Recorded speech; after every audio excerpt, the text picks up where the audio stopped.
हाँ भाई, हमारे जो है प्रेजेंट के दो हो चुके हैं, प्रेजेंट इंडेफिनिट हो गया, प्रेजेंट कंटिन्यूस हो गया। फिर मैं आपको एक बार रिपीट कर रहा हूँ।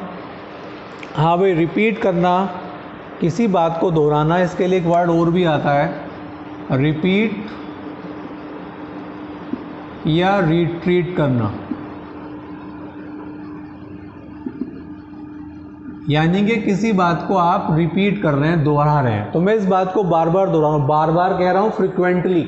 ठीक है, अब बात आती है कि मैं दो तरीके से लेके चल रहा हूँ। एक तो ट्रांसलेशन बेस, कि कुछ आपको लेटर लिखना है, कहीं एप्लीकेशन लिखनी है, तो आपको पता होना चाहिए कि भाई मुझे ये इस टेंस में आना चाहिए। और दूसरा मैं लेके चल रहा हूँ आपका ग्रामर पॉइंट, जो ग्रामर में आपको इंग्लिश में लिखा हुआ आएगा, हिंदी में वहाँ पे कोई मतलब नहीं है, ना आपको हिंदी ट्रांसलेशन करनी। अब हम कर रहे हैं तीसरा पॉइंट। तीसरा है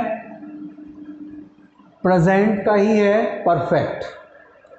तीसरा जो पॉइंट है, तीसरा जो पार्ट है, वो है परफेक्ट, प्रेजेंट परफेक्ट। अब ये जो परफेक्ट है, परफेक्ट वर्ड अपने आप में पूर्ण बताता है। परफेक्ट का मतलब भी पूर्ण होता है, कंप्लीट। परफेक्ट का मतलब होता है काम का कंप्लीट होना। परफेक्ट मीन्स कंप्लीट है, ये इसका अपने आप में सिनोनिम्स वर्ड है। तो काम कंप्लीट हो गया है, यानी कि इसमें हिंदी में जो आता है वो चुका है, चुके हैं, लिया है। मतलब आपको सेंटेंस देखते ही हिंदी की बात करें तो ये पता लगेगा कि भाई काम हो चुका है।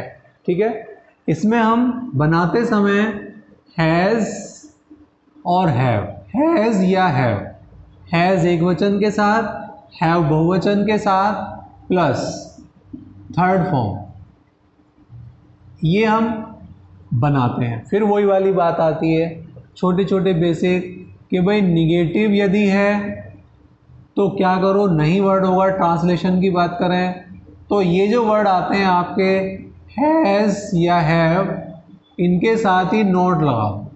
ठीक है, थर्ड फॉर्म तो आपकी वर्ब की थर्ड फॉर्म तो रहेगी। एक होता है आपका इंटरोगेटिव, प्रश्नवाचक। ये मैंने आपको दो तरीके से बता रहा हूँ।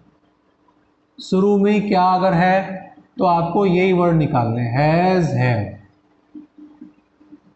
क्लियर? इसकी ट्रांसलेशन बेस मैं आपको बता रहा हूँ, मैं ग्रामर बेस नहीं बता रहा। अभी हम कर रहे हैं ट्रांसलेशन बेसिस। ठीक है, अब आप चेक करें, एक ट्रांसलेशन देखते हैं इसका। हमने कहा उसने खाना खा लिया है। लिया है या चुकाए की बात है। उसने खाना खा लिया है, वह खाना खा चुका है। तो उसने का मतलब ही हो गया, एक वचन है हैज़, ईट की थर्ड फॉर्म ईटन, फूड। दा फूड नहीं आता। ठीक है, कोई भी खाने का आइटम है उससे पहले दा नहीं आता। तो ही हैज़ ईटन फूड। अब इसी को अगर हमें निगेटिव बनाना हो, एक निगेटिव सेंटेंस बनाना है, तो हमें कैसे बनाना होगा। जैसे एक सेंटेंस चेक करें, तुमने किताब नहीं पढ़ी है। ये आपको सेंस से निकालना पड़ेगा। तुमने किताब नहीं पढ़ी है, इसका मतलब तुम किताब नहीं पढ़ चुके हो। ठीक है, तो यहाँ पर नहीं वर्ड आ रहा है, तो यू हैव नॉट। अब पढ़ने की रीड होती है, स्टडी भी होता है। रीड हम रीड नहीं कहते, जब सेकंड और थर्ड होती है तो उसकी प्रोनाउंसिएशन रेड हो जाती है। रीड कहते हैं फर्स्ट फॉर्म, तीनों की स्पेलिंग सेम है, लेकिन सेकंड और थर्ड की प्रोनाउंसिएशन रेड हो जाती है। बुक लिख दें, ए बुक लिख दें, एक ही बात है। You have not red a book. Clear? ये हो गया आपका निगेटिव। अब बात आती है इंटरोगेटिव की। अब हम इंटरोगेटिव की बात करते हैं। तो इंटरोगेटिव के अंदर जैसे शुरू में ही मैंने बताया, क्या तुमने फिल्म देखी? क्या तुमने फिल्म देखी है? क्या वर्ड आ रहा है?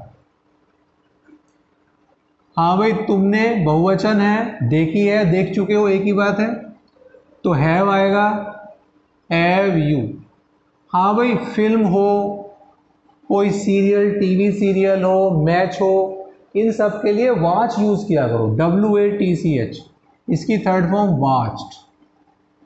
हैव यू वॉच्ड, हाँ भाई, आ मूवी या द मूवी लगाओ जब भी है, आ मूवी, इसमें कोई गलती नहीं है, movie. Have you watched a movie, ये हो गया प्रश्नवाचक। लेकिन अब प्रश्नवाचक वही वाली बात जो इंडेफिनिट में कराया, कंटिन्यूअस में कराया, प्रश्नवाचक शब्द उसका इंटरोगेटिव हम देखें, वही रूल है, बिल्कुल वही ध्यान रखना है। तो क्वेश्चन वर्ड्स वाले की बात करें, क्वेश्चन वर्ड्स, क्वेश्चन वर्ड्स का एग्जांपल लेते हैं। जैसे मैं आपसे कहूं,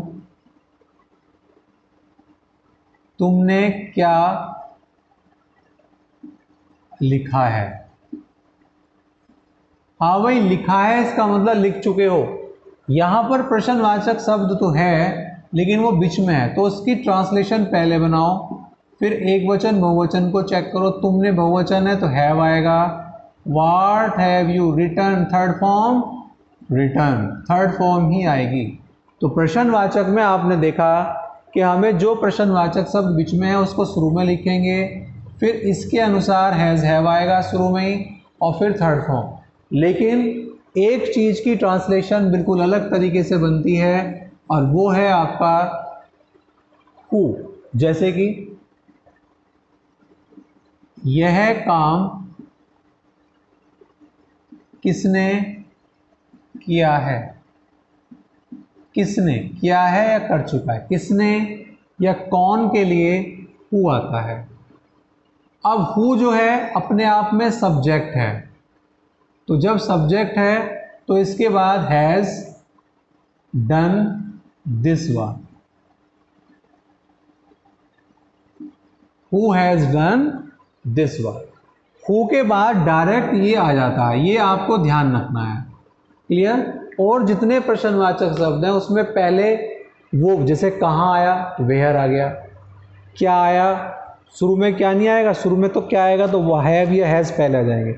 लेकिन प्रश्नवाचक शब्द बीच में है तो उसकी ट्रांसलेशन पहले, फिर उसके अकॉर्डिंग फिर यहाँ पे सब्जेक्ट आता है, लेकिन ये खुद में ही सब्जेक्ट है तो इसके बाद हैज़ प्लस थर्ड फॉर्म लगा दिया था। अब बात आती है, ये तो इंग्लिश ट्रांसलेशन की बात हो गई, इतना थोड़ा ना करना है हमें।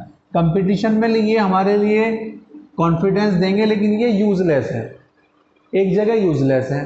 अब बात आती है कि प्रेजेंट परफेक्ट की पहचान हमें तो ग्रामर में चाहिए, कंपटीशन के अंदर चाहिए, तो उसमें ये वर्ड आप नोट करें, जस्ट,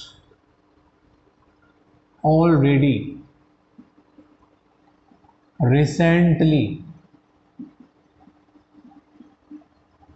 ऑफ लेट,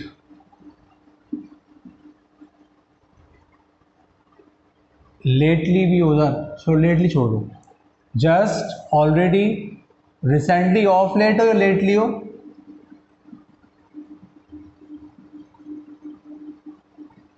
इसको छोड़ दो, रहने दो। अगर इसमें कोई वर्ड है तो आप उसको मान लेना कि उसी सेंस में आएगा वो।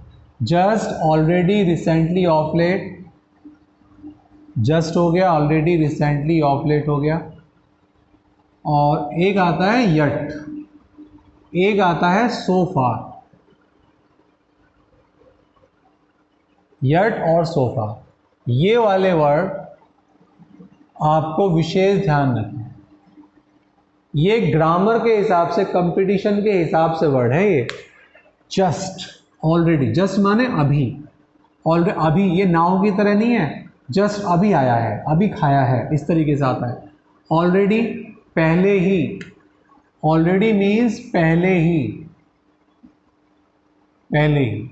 रिसेंटली, हाल ही में, ज़्यादा समय नहीं हुआ है, हाल ही में। ऑफ लेट का मतलब यही है, हाल ही में।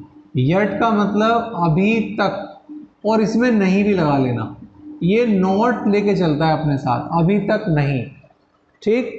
सो फार का मतलब अभी तक, ये भी अभी तक नहीं की मान के चलना, अभी तक नहीं। एक एग्जांपल लिखें, जैसे मैं आपसे कहूं Ram dash just dash this novel read. जैसे ही ये वर्ड आ जाएगा आपको प्रेजेंट परफेक्ट बनाना है। कई बार फिल इन द ब्लैंक में आया, कई बार इम्प्रूवमेंट में सेंटेंस आया, बहुत बार इम्प्रूवमेंट में सेंटेंस आया। तो राम एक वचन है तो हैज़ आना चाहिए, जस्ट है यहाँ पे थर्ड फॉर्म, रेड। क्लियर? अब देखो 3 तरीके से सेंटेंस आता है एग्जाम के अंदर। यहाँ पे लेट लिखा हो, ऑफ लेट लिखा हो या लेटली लिखा हो, एक ही बात है। ऑफ लेट या लेटली एक ही बात है। एक सेंटेंस मैं आपको देता हूं, देखो एग्जाम में किस तरीके से आता है। They already